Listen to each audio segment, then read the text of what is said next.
மௌலானா அஹ்மத் உசைர் சாப் அவர்களை அழைக்கிறேன்.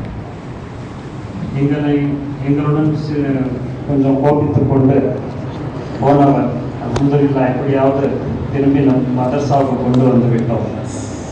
அல்லாஹ்வுடைய கிருபை. இந்த மாணவர்களுக்கு எல்லாம் உஸ்தாத் அவர் இன்ஷா அல்லாஹ் சிறு உரை எங்களுக்கு முன்னாடி பேசுகிறோம்.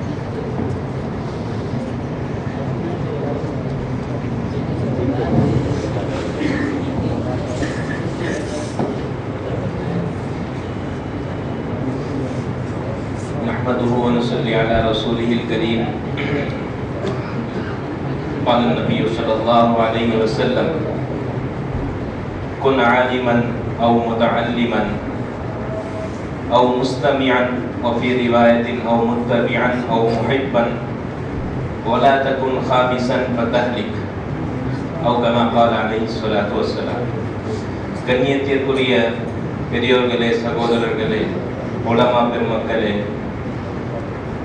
இன்னைக்கு ஒரு சந்தோஷமான ஒரு தருணம். இந்த நேரத்தில் எனக்கு பேசணும்னு சொல்லி அழைத்தாங்க. ஒரு ஹதீஸ் ஞாபகம் வந்துருச்சு. அந்த ஹதீஸோடைய கருத்து உங்கள் முன்னால் வைக்கிறேன். அந்த ஹதீஸில் மக்களுக்கு நீங்கள் 4 விதமான ஆட்களாக இருங்கள், 5வது விதத்தில் நீங்கள் ஆகிறாதீங்க. அப்படி நீங்க 5வது நபராக ஆகிவிட்டால் நீங்கள் நாசமாகவும் மோசமாகவும் போய்விடுவீர்கள்.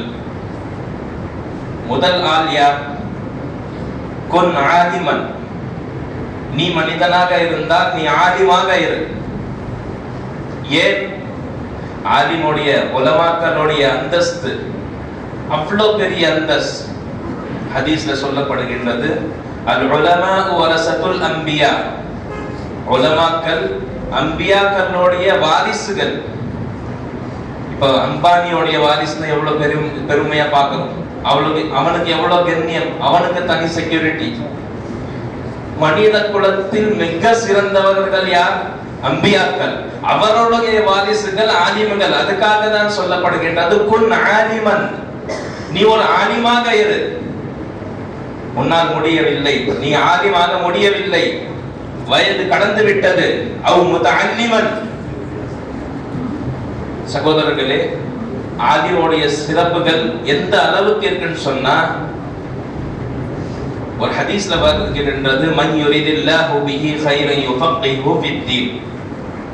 அல்லாஹ் தஆலா யாரை நல்லது நாடுகின்றானோ அவருக்கு இந்த தீனுடைய ஆலிமாக்குகின்றான் அப்படின்ற ஹதீஸ்ல வருகின்றது.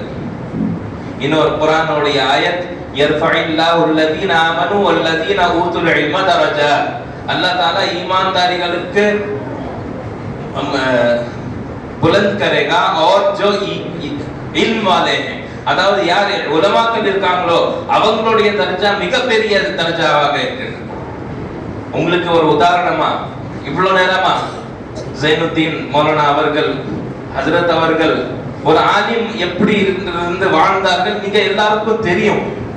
அவருடைய ஃபைஸோ பர்க்கத்து தான் இப்ப எல்லாமே கூடி இருக்காங்க. அவருடைய துஆ, அவருடைய இக்லாஸ். அவர் வாழ்க்கையில சில பேருக்கு கருத்து வேறுபாடு இருக்கலாம், அவர் எதிரியா நினைச்சிருக்கலாம், ஆனால் ஒரு உண்மையான ஆலிம் அவர் வாழ்ந்து காட்டிட்டு போயிருக்கார். அதோடைய உதாரணம் தான் இது. இதுக்கு தான் சொல்லப்பட்டது குன் ஆலிமன். நீ மனிதனா இருந்தால் நீ ஆலிமா இரு. இல்லை என்றால் அவ் முத்தஅல்லிமன், நீ ஒரு தாலிபு இல்மு கற்றக்கூடியவனாக இருக்க வேண்டும். 2வது தரம் கவனமாக கேளுங்க. அவ் முத்தஅல்லிமன், நீ தாலிபு இல்மாக இருக்க வேண்டும். தாலிபு இல்முடைய ஃபஸீலத் என்ன இருக்கு? பல ஹதீஸ்ல இருக்கு. வ மன் சலக தரீகன் யல்தமிசு பிஹி இல்மா ஸஹ்ஹலல்லாஹு லஹு தரீகன் இலல் ஜன்னah.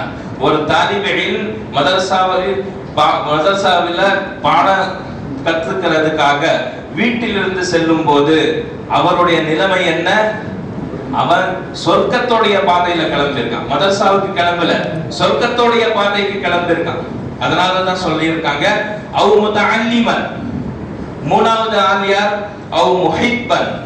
உலமாக்களை நேசிக்க கூடியவனாக இரு. உன்னால ஆலிமாக முடியவில்லை, முத்தஅல்லிமாக முடியவில்லை, மூணாவது முஹிப்பன், அவரை உலமாக்களை நேசிக்க கூடியவனாக இரு. அல் மர்உ அலா தீனி ஹலீலி, யாரை நேசிக்கிறானோ அவன் அவனுடைய தான் இணைஞ்சிருப்பான். அதனால உலமாக்களுக்கு நாங்க பாசமும் நேசமும் இருந்தால் கண்டிப்பாக எங்களுடைய ஹஷரும் அப்படிதான் இருக்கும். நாலாவது ஆள் யார்? அவ் முஸ்தமியான் அவ் முத்தபியான். நீ அவருடைய பேச்சு கேட்கக்கூடியவனாக இரு, அவரை பின்பற்றக்கூடியவனாக இரு. இந்த நாலு தான். ஆலிமன், முத்தஅல்லிமன், முஸ்தமியான் அவ் முஹிப்பன். இந்த நாலு தவிர ஐந்தாவது ஆளாக நீ ஆகிவிடாத. ஐந்தாவது ஆள் நீ ஆகிவிட்டால் நீ நாசமா மோசமா போயிடுவேன்ட்டு ஹதீஸ்ல சொல்லப்படுது. ஐந்தாவது ஆள் யார்? உலமாக்களுக்கு எதிராக, அவர்களுடைய விரோதியாக, அவர்களிடத்தில் கருத்து வேறுபாடு வச்சுக்கிட்டு நீ வாழாத அப்படின்ட்டு ஹதீஸ்ல சொல்லப்படுகின்றது. அல்லாஹ் தஆலா நம் அனைவருக்கும் அமல் செய்ய தௌஃபீக்